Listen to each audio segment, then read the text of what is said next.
brdska i planinska djeca. Pa se oženio jedan naš sa Beograđankom. Hoće naši da se zalete u Beograd kad dođu, pa hoćete u autobus one aromate. I doveo on svoju gospođu i sina kojeg su dobili kući.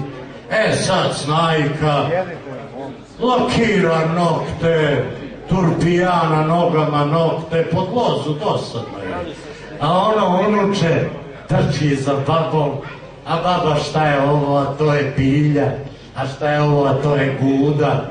Ojde baba da mu uze krave, a on veli bako, ona krava ima 4 kureta, veli nema, ne bi tvoja majka dala baki da je muze.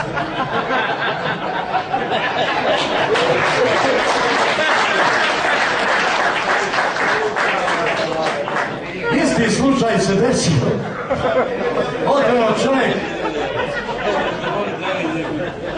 Odveo čovjek sina na pijacu. I sad drži ga za ruku, idu, trguju.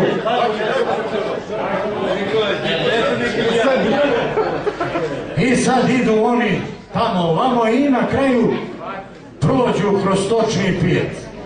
Jedan seljak, a svi smo, ja se nadam, seljačka djeca, jer svakog genija je rodila seljanka. Nek mi neko kaže da neki genije rođen na asfaltu, nije.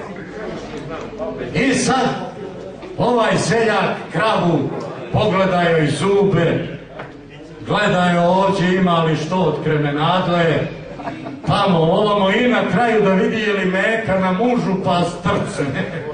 A sin veli ocu, šta radi ovaj Čiko? Veli hoće da kupi kravu pa je proba. Veli tata i poštar će našu mamu da kupi.